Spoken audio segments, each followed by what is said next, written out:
Jadi kesadaran itu adalah sebuah kemampuan seseorang untuk bisa mengamati atau menyadari seberapa banyak informasi yang masuk ke dalam pikiran, kemudian perasaannya, yang menimbulkan sebuah keputusan untuk melakukan sebuah tindakan.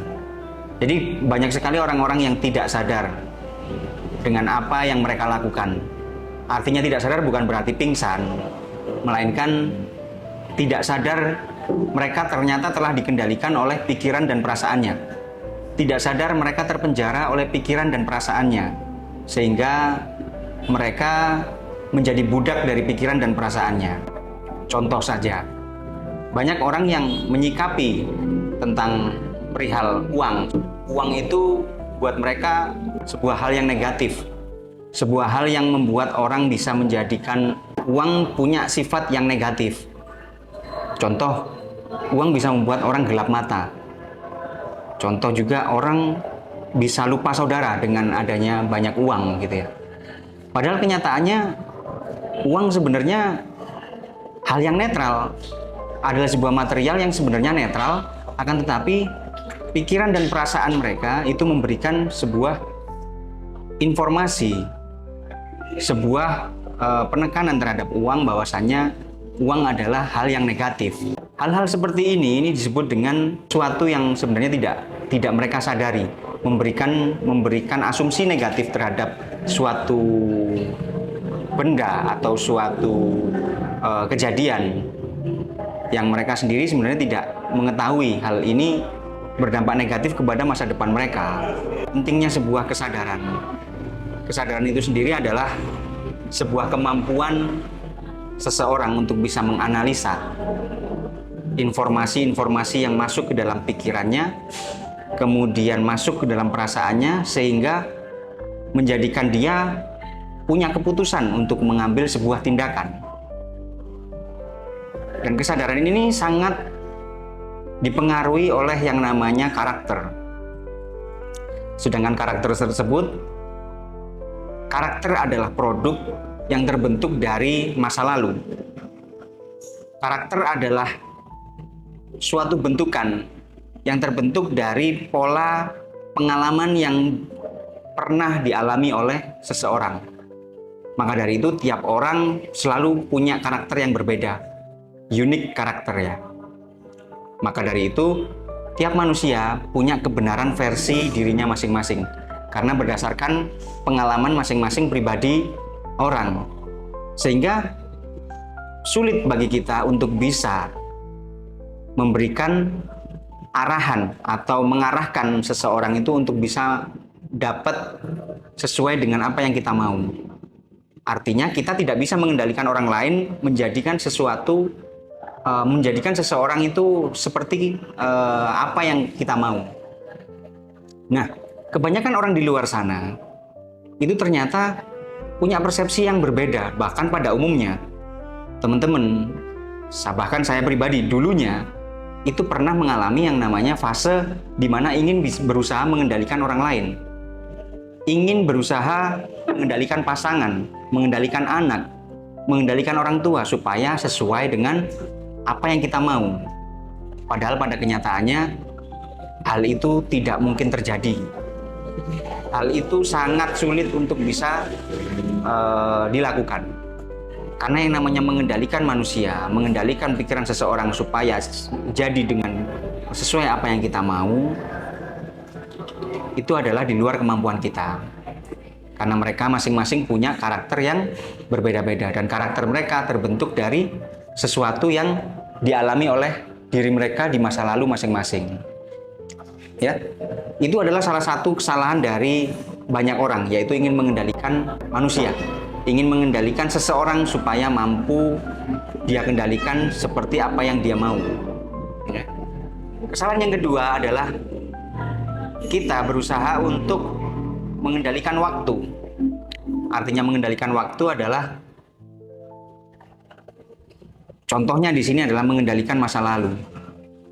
Padahal jelas-jelas masa lalu itu sudah berlalu. Masa lalu itu adalah sesuatu hal yang tidak mungkin bisa dirubah lagi. Akan tetapi banyak dari kita, banyak dari penonton semua itu berusaha untuk mengendalikan yang namanya masa lalu. Yang dimaksud dengan masa lalu, semisal kekecewaan, pernah dikecewakan oleh seseorang, oleh orang tua, oleh mantan, pasangan, seperti itu. Namun, kecewanya masih kita bawa sampai dengan detik ini. Padahal udah dikecewakan 10 tahun yang lalu mungkin. Inilah yang jadi problematika banyak orang. Kejadiannya sudah berlalu 10 tahun yang lalu, akan tetapi kecewanya dibawa sampai hari ini.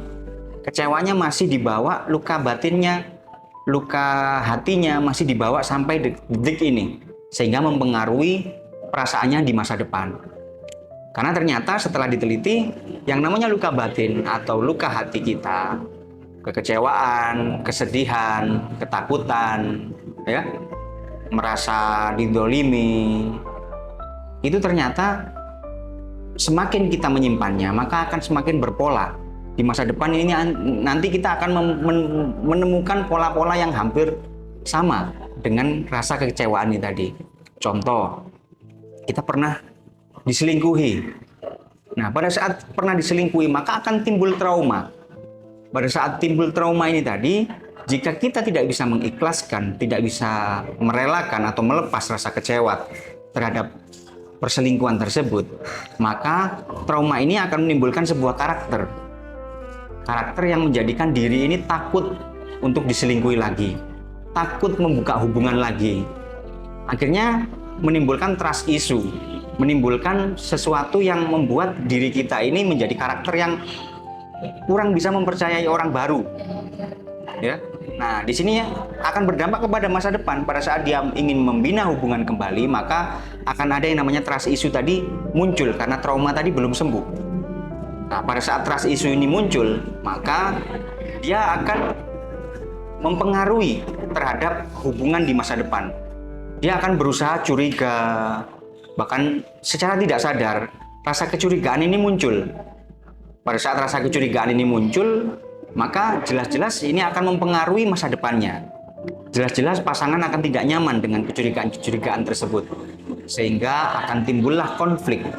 Nah, pada saat timbul konflik, kebanyakan dari kita itu tidak menyadari bahwasanya konflik yang timbul tadi ternyata adalah dampak dari luka batin atau luka hati di masa lalu yang masih belum clear. Ada juga yang menyebutnya adalah masih belum berdamai dengan dirinya sendiri. Nah, bagaimana cara bisa berdamai dengan dirinya sendiri? Ini adalah sebuah teknik.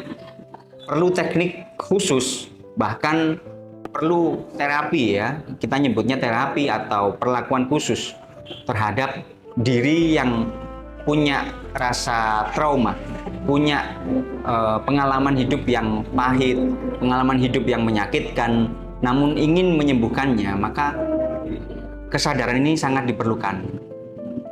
Arti kesadaran ini adalah sebuah skill atau sebuah kemampuan seseorang untuk bisa memahami sesuatu yang pernah terjadi pada dirinya atau sedang terjadi pada dirinya. Dia mampu menyadari bahwasanya ini terjadi karena apa. Dia mampu menyadari bahwasanya ini terjadi oleh sebab apa, oleh sebab siapa, dan bagaimana harus mengambil tindakan. Memang akan banyak pilihan di tengah perjalanan menemukan kesadaran ini. Artinya pilihan positif dan pilihan negatif itu memang perlu. Namun seiring berjalannya waktu, yang namanya kesadaran ini sangat bisa bertumbuh. Ini artinya kita akan jadi pribadi kita yang versi kita terbaik, versi terbaik kita. Yang ingin saya sampaikan dalam tema kesadaran ini adalah bagaimana diri kita bisa menjadi sosok seseorang versi terbaik diri kita masing-masing. Sehingga kita bisa menjadi sosok pribadi diri kita yang makin hari makin baik. Hari ini harus lebih baik daripada hari esok.